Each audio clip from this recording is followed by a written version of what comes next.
Hello everyone, you're watching Community Crossroads and I'm your host Karina Garcia. On today's show, we will meet the Victoria ISD Board of Trustees, which consists of 7 members who are elected by their districts for 3-year terms.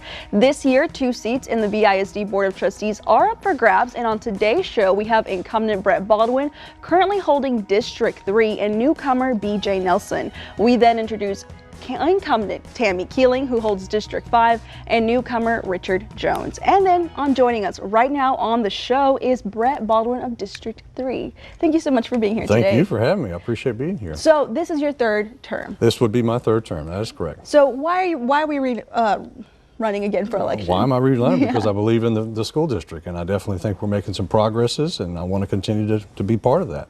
Absolutely. And so as your 3rd term, you have quite the experience now. Tell me a little bit about how that experience is shaping your possible 4th year. Well, first and foremost, what's different is we have to work with the other board members and making sure that we're moving forward on all the policies, because that is our responsibility to do the best we can for student achievement, do the best we can for safety and security, and for the other issues that come up. What are some things that you've learned in these 3 years, being as the Board of Trustees? Well, the first year is obviously doing a lot of learning. Freshman year. Freshman year, so to speak. And then, of course, after you start getting the learnings well, then we had something called COVID that came in, and so that changed things quite a bit and changed the way we even met. We did virtual meetings, which was very unique for the first time for everybody. Right. And so now we're coming out of that and hopefully coming even more strong. And so in a previous interview you did with one of our 25 News Now crew, you mentioned that safety was one of your top concerns. Absolutely. How do you plan on implementing that in our schools? Well, one of the things we have is we have to be careful because we want to keep everything, private, so we keep everybody in our facilities safe. We had to comply with the governor's mandate, where we have some folks that come out and do some audits, and we did a very good job, and so we were very pleased with that, and we want to continue to look at ways that we can improve and make sure that we keep everybody safe. All right. What is something you would like the local voter to know about you, your campaign, and what you stand for? Sure. Well, the first thing is I'm originally from Victoria, as we were just talking a little bit earlier. I wasn't born here, but moved here at a quite early age, and so I graduated from VISD Victoria High School, went to Howe, Vickers, and so I have a background of understanding the community, understanding the things and the changes that have applied. But 30 years later, I came back after having gone out to do an international career. I went to different schools. I attended in Switzerland. I attended a school that's in Singapore, and I actually was an adjunct professor in China. And so you gathered your experience around the globe. I have a little bit of experience in bringing that back and seeing how we can be competitive, because this is a global society. And that's one of the things I want to continue to do, is bring forth the things that we can be better at, because it's not just about Victoria and educating, but getting all of the students ready to go out into the world. Alrighty. Well, Bret, thank you so much for your time, and good luck to you. Thank you so much. All right, appreciate thank you so much. And don't go anywhere. Stay seated, because we have a newcomer, BJ Nelson, up next. Well, what are you supposed to do if you're in a hot tub and a mountain lion comes up? Turn off the bubbles. I Googled it. Hot tub mountain lion attack. You make yourself as big as possible. Okay, well, I can't do that. Next live, Lorraine Rocco and Jeremy Jordan. We stand up, make ourselves as big as possible, make a lot of sound. We say things like, "Get out of here, mountain You mountain lion."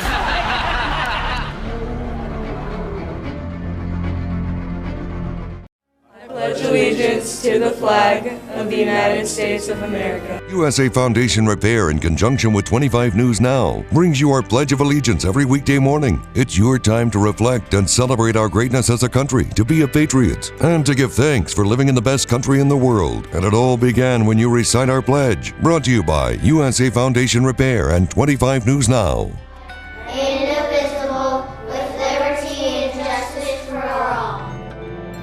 Keep Victoria Beautiful is having a cleanup for Earth Day. April 22nd, that morning, we're gonna go clean up all around Victoria. Make this place we call home just a little bit nicer. Last time we had 400 of your friends, neighbors, high school baseball players, teachers, nurses there to help clean up. Go to keepvictoriabeautiful.org to sign up and learn more. Bring a team. It's gonna be a great Saturday morning. Look forward to seeing you there. I wouldn't say that I was like a partier, but I would say that I was a social butterfly. so we would just always drink. That night, I went through a red light and I T-boned another vehicle. And I just remember thinking like, oh no. Right after the DWI, I lost my license and I did 30 days in jail. I could have killed him because I decided to be reckless. I have a ton of regrets. I'm Katie. 5 years ago, I got a DWI and I'm still paying for it every day. We now welcome newcomer BJ Nelson running for District 3 for VISD Board of Trustees against Bret Baldwin. BJ, thank you so much for being with us today. I'm so excited to be here. All right, well, let's get right into it. What motivates you to run for office? I love kids. I have an elementary ed degree, and I really think we need to look forward to our next generation and what we can do to help them. Absolutely. And what are some changes you would like to see in VISD? Well, I pay a lot of attention to what's going on in the state and what's going on in our federal government, and there are so many bills put forward this year to get us back to a classical education. With COVID, we moved to a lot of online learning, and it allowed the parents to see exactly what was going on. And a lot of them are wanting to get back to more of a classical education, which is more phonics based, a lot easier math. You know, we heard about the new math. A lot of people want to go back to the old math. What is the new math, and why are people so against it? Well, the STAR test is actually, the math part is done on a computer. Oh. Think about how can you do a STAR test or the math problems on a computer? You've got to do them on paper. Yeah. So getting back to a classical education is more basic, and it can be done. And there are a lot of people really promoting that right now in the state level, and I'd like to bring it down to the local level. So let's go back to classic education or classical education. As you said, COVID came, it changed the landscape of everything. And so virtual learning has been kind of the approach educators are kind of having to navigate through right now. However, we do see that through virtual learning, there is a decrease in student engagement, student involvement. How would you plan on changing this? Because I know this is something that you want to go back to as classical education. Well, bring back some paper, bring back some pens. You know, I've had 3 children go through public school and private school. I've seen both sides. I think there's a balance you can get because we are the computer age. So we do need to have computers. We do need to understand all that and use that to our advantage, but not exclusively. We need to get the kids off screens for the majority of the day. And that's what parents saw when the kids were at home schooling. My child was at home schooling, and I could see what he was doing. And I think it was a wake-up call to the parents to get back to basics, get back to right and wrong, and get back to things that are family values. Absolutely. And why do you believe you're the ideal candidate for VISD this year, if potentially elected into office? Well, we have a great group of candidates. I'm not going to say we don't. We're very blessed in our community to have people step up and want to help because this is a volunteer position. I don't know if everyone knows that, but it is. And so if you really have to have a heart for kids and a servant heart, and one of the main jobs of a trustee is to listen. Because these are people's children. These are people's future. This is our future. So we really need to make it a priority. All right. Well, BJ, thank you so much for your time. And is there anything else you would like the viewer or the voter out there to know before you go? Well, I want them to engage. I want them to vote because this is not a sexy election. And what I'm asking people for is 47 seconds. There's, as I say, there's 2 trustees elections and a VC bond, which you're going to hear about in a little bit. So can we have 47 seconds of your time to go vote? It is not a big time commitment. Absolutely. Well, thank you so much for your time. Absolutely. And good luck out there. Thank you. Thank you. And straight ahead on Community Crossroads, we have incumbent candidate Tami Keeling for District 5. So I'm back home from college, hanging out with some friends, we're drinking. So we started driving and the road's kind of windy. Next thing I know, I lost control of the car and I crashed into a house. And then from there you've got the backlash because it was on the news. And before I could even get back home, my phone was blowing up from people's parents, other people like, how could you? So irresponsible. And you go from thinking that I'm this good guy and everything's working out for me to all of a sudden like, I'm a felon. It's a $30,000 mistake for me and something I still think about and have to deal with every day. Hello, my name is Maclovio Perez. My friends call me Mac. I'm the new chief meteorologist at 25 News Now. In the weather world, our job is to save lives and property. Service is very important, and the people need to know you, they need to like you, and they need to trust you. And if they don't do any one of those, then you're not going to be on TV for very long. There's my forecast for the summer. Very hot and a very active storm season. Write that down. Let me know how I did at the end of the season.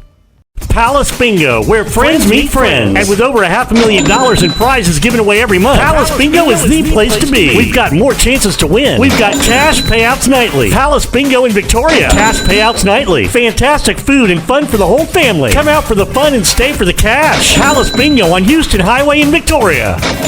Palace Bingo, where winners take home over $500,000 each month. Be a winner at Palace Bingo on the Houston Highway. Palace Bingo, where friends meet friends.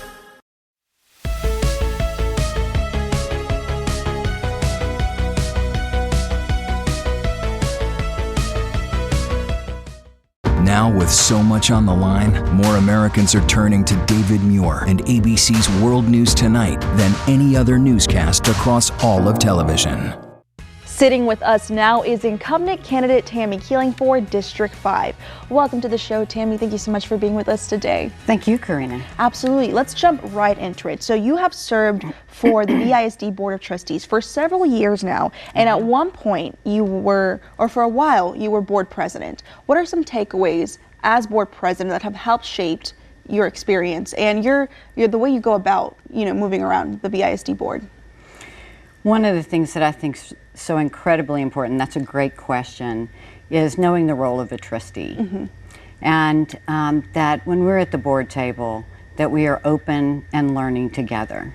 So one of the things I think people don't realize is that sitting at the board table, it's collaborative work. It's not a debate. There's no, I'm right, you're wrong, I have the only answer. Mm-hmm. It's about coming together and having a collaborative process where everyone shares their perspective and their opinion so that we can have one clear direction in keeping with the strategic plan, the mission, and the vision that was set with our community as goals for VISD. Absolutely. And so earlier we were talking how you have been on the board since 2005. Correct. That's right. So that's a long time. It is. And so, we talked how education's always changing, Mm-hmm. adapting. How have you adapted to the changes in education, and how are you adjusting accordingly to keep up to date and give our students in the community the best we can give them? Well, I would say, first of all, I'm all about working with parents in the community Mm-hmm. on real solutions to real problems. Mm-hmm. And we face real challenges right now. So we're living in a post-pandemic, most recently post-Uvalde world. Mm-hmm. We have a teacher shortage. There is teacher support, teacher pay issues. So how do you adjust to that? Being knowledgeable about what's happening in Austin, how school funding works, about the budget process, aligning the budget to priorities, and working with the fellow board members. So I think right now, at a really challenging time, this is a time where experience and knowledge are really helpful. Absolutely. And in a recent interview you did with our 25 News Now crew, you mentioned that you believe in the power of public education. Mm-hmm. Elaborate on that for us, please. I'm the product of public education, as my husband, my kids, and what I think I said was, I believe in the power, the purpose, and the promise of public education for all our kids. For me, as a board member, grounded in the belief of public education is the basic starting point for wanting to serve as a trustee. Mm-hmm. And it's for all kids. And how has the power of public education influenced your policies for the VISD board? Good question. So most recently, in a partnership with Victoria College, we have 14 children that are doing both credit recovery and dual credit. Ooh. Credit recovery and dual credit. So the power in this, when you hear the students speak for themselves about the belief that we took in the child, knowing that they could do it, and the opportunity that we get through partnership with higher ed, VC and UHV, and working together, that's the power of changing lives and bringing children to the finish line, ready to contribute to our community. All right, Tami, it seems that you have so much experience with VISD, with our education here in Victoria, very knowledgeable. What is one thing you want the voters out there to know about you? And why can you ensure them that their vote for you is an honest one? Don't mean to take you away from there, but yeah. No, I go know ahead. it's like an honest one. Boy, you kind of threw me with the question there. You know, what I think is, again, at this point in time, experience and knowledge really matter. I have been on the board for a long time, but I've grown every year as a trustee. I think many people who know me know that I'm in the community every day, working with different groups, listening, not just when I'm on the ballot. They know where to find me on Tuesday morning at VEDC, or Wednesday morning, or Thursday morning. And so I think that it's all about community and those connections, and continuing to work every day and not being complacent and growing as a trustee. All right. Well, Tami, thank you so much, and good luck to you. Thank you so much, Thank Karina. you so much. Appreciate your time. And don't go anywhere, because up next we have newcomer Richard Jones for District 5. It's the final days of Ford Truck Month, Texas. Time to get up and get into Ford F-Series, America's best-selling trucks for 46 years straight, including Ford F-150 and the all-new Ford Super Duty. Or check out Ford Maverick and Ford Ranger. It's the final days of Ford Truck Month, Texas. See what a built Ford Tough truck can do for you. There's a great selection in stock. Now, during the final days of Truck Month, lease a new Ford F-150 for just $498 a month, plus complimentary maintenance. Hurry into your Texas Ford dealer. Do you know an outstanding athlete in your area? Go to crossroadstoday.com and submit your nomination for the Athlete of the Week, which is brought to you by Pepsi Cola. Then tune in to 25 News Now on Thursdays 6 p.m. news and Fridays 6 a.m. news to see who will be Pepsi's Athlete of the Week. Support local athletics and submit your Athlete of the Week on crossroadstoday.com for any athlete in the Crossroads area. Athlete of the Week is brought to you by Pepsi Cola, the preferred partner of local athletes.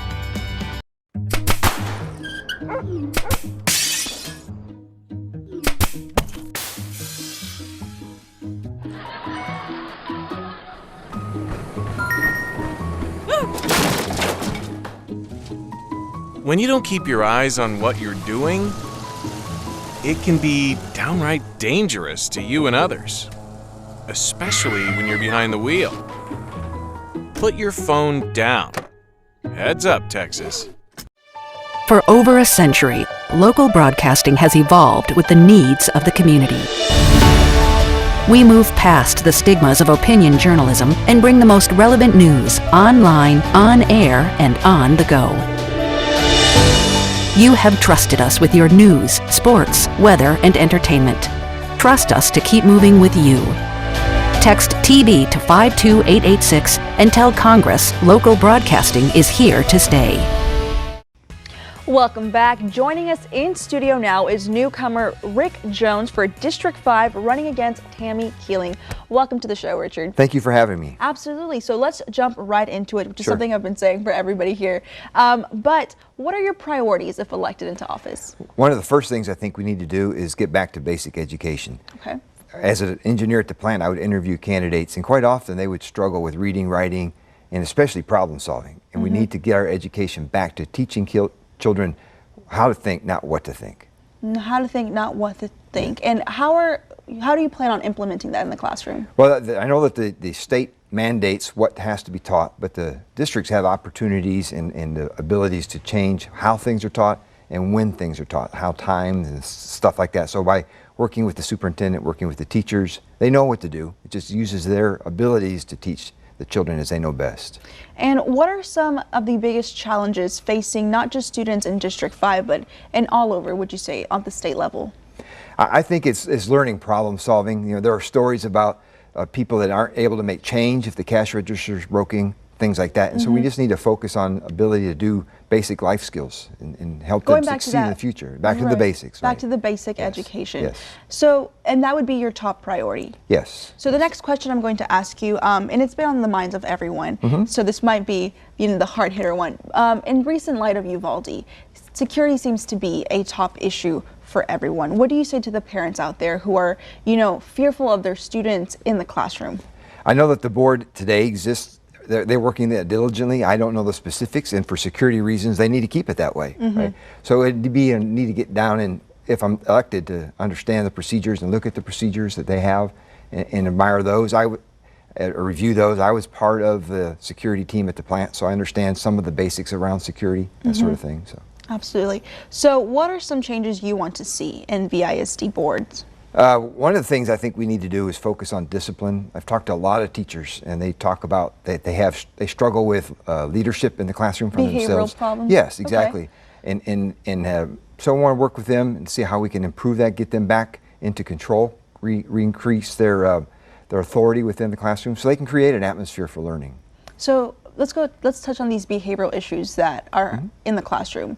What do you mean by that? Is there a problem with behavioral issues in VISD, would you say? Yes, many teachers have told me that they struggle with students staying there learning or spending too much time on the phone when they should be studying or listening to the teacher. There have even been vulgarities yelled at the teacher, that sort of thing. So we need to give them back into authority in the classrooms. And how would you plan on dealing with that kind of situation? Well, first we need to get the teachers involved because they know what we need, and we need to understand, talk to them, see what it is they need, and then give them the support they need to accomplish the goals. All right. And Richard, tell me one more thing before we go. What is something you want the viewer out there to know about you and what your campaign stands for? Well, I think more than about me is we need to get out and vote. People, quite often the school board elections are overlooked as being unimportant, but the truth of the matter is they're foundational. They result in what our children learn and how they learn, and that takes them further in life. And we just need to get out and vote and pray and then vote for your conscience. Exactly. Like we mentioned earlier in the show, it's just, getting the people out there. It's a 45-second thing. Doesn't take too much time. Doesn't take much time at all. And it's our civic duty. Yes, yes, and our responsibility as well. Absolutely. Well, Rick, thank you so much for coming on the show. Thank you for having me. I appreciate your time. Appreciate it. Thank you. Good luck out there. Thank you. Thank you so much. And don't go anywhere, because for those watching, we have some very important details about the upcoming $10 million Victoria College bond. That's also coming up in the May 6th election. All this and more straight ahead.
Welcome back. Today we are going to be discussing the $10 million Victoria bond on this upcoming election. So you guys, let's break it down real quick for the viewers. So take a look at this. The estimated cost is going to be $3.6 million, and VC has already committed $26.6 million, but we are going to be asking the voters for 27%.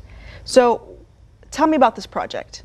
Okay, well, this project is actually the last project of our facility master plan that we began working on in 2016, and then in 2017 our Board of Trustees voted to approve the plan, and all of the other projects we have either completed or are currently underway, and we've been able to do those $9 million worth of projects, all gifts and grants at no burden to the taxpayers. So with this, our last project, it is a Student Success Center, and that is a 3-story new build in the center of campus, and that is, and it also includes a renovation of our current student center. Now this is the location for us that we are able to help students to meet the needs so that they can successfully complete, whether it's a GED program, whether it is a quick credential or certification program so that our students can go directly to the workforce, or whether it's a credit program where they will hopefully transfer to a university. So in this building, the students will be able to attend, go to the library, they'll be able to go to an expanded tutoring center, testing center, or any of the support services that students or community members will need in order to become more successful. Things like a clinic on campus in partnership with Citizens Hospital. We also have advising, financial aid, and counseling center, mental health, just basically all those support systems that we need to have so that our students can be more successful. Absolutely. And so, of course, we understand the power of education here. So, but how is this building not only helping the Victoria College community, but also, you know, the Victoria community as well? Absolutely. Well, I'm very proud of the regional economic development efforts that are underway in this entire region. And so we know that in order to keep recruiting and retaining all of our industry partners, we have to, as the local community college, provide that trained and educated workforce. So we know that the more educated people that we can have in our community, they can fill those jobs that are available, all the training needs, and we can continue to recruit more efforts into our own community. Now, for us, as a 98-year-old institution, we are very proud of the fact that over 70% of our students are from this area, and after they finish their training and their education at Victoria College, they stay right here. They live, they're part of our community, they raise their families here, and we're just very proud to be able to be part of that tradition. And so we know that for us, having already contributed or have brought forward $26.5 million for a $36.5 million project, that we are well on our way to being able to complete this dream and making it a reality. And we have Keith Blundell with us here, our CFO, to explain the structure of the bond. Yeah, please, let's get into that. Thank you. Well, as we said, it's a $36.5 million facility, and the college has already committed 73% of that, or $26.5 million. So that only leaves $10 million that would be a bond issue. So what makes up that 73%?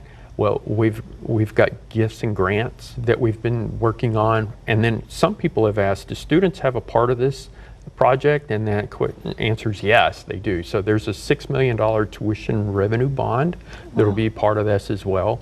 And then about 6.7 million or so would be from our reserves. So that's our savings that we have there. And then the remaining $10 million would be from the bond. That's 27 million percent of the project. Got it. So we're talking money here, right? And at the end of the day, what motivates people sometimes is the money. So that being said, what would you say out there to the voter who is like a little apprehensive of, you know, voting for in favor of this bill because they might seem that the cost is too high? What would you say to them? Well, there's things that we've done to try to help alleviate that. So one of the things going on for, if we just talk about the taxpayer, I'm just going to break it down and talk about $100,000 home, because that just makes the math easier to work on. And it's a really little thing that we can all, you know, right. If yours is more, multiply. If yours is less, divide. You can do it that way. But for that, we have another bond that's retiring in 3 years, and that bond is bigger than the one that we're issuing. So that was a $15.5 million bond 20 years ago, and now we're asking for a $10 million bond. So that bond is actually less. So in 3 years, everybody's rate would go down automatically. But the trick is what do we do for that 3-year period in between for the taxpayer to try to help alleviate this? So we're going to do two things. The first thing we're going to do is we're going to structure our new bond so that the first 3 years of payments are less than they normally would be. And then there's another thing we're going to do. We have $610,000 sitting in a reserve fund that's specifically restricted for things like debt service. We can't use it for construction. We can't balance the budget with it. So we're going to take this $610,000 and spread it out over that 3-year period, and that'll help bring down the cost of the bond as well.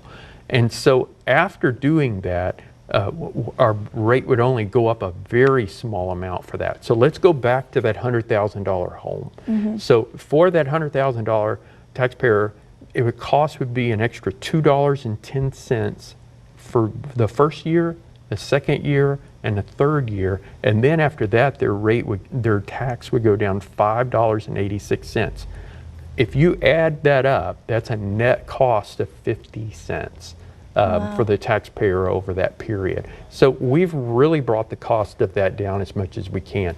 Normally, on a $10 million bond, the cost would be between $10 and $11 a year for 20 years. But instead, we have the cost to be only $2.10 a year and then the rate would go down after the third year. Oh, that's incredible. All right. And thank you for watching us on Community Crossroads today. To learn more about today's guests and their stories, come to crossroadstoday.com. If you have a story idea, email me at kgarcia@victoriatelevision.com. And don't forget, you can also watch Community Crossroads on crossroadstoday.com. Have a great weekend, drive safe, and we will see you all right here next week.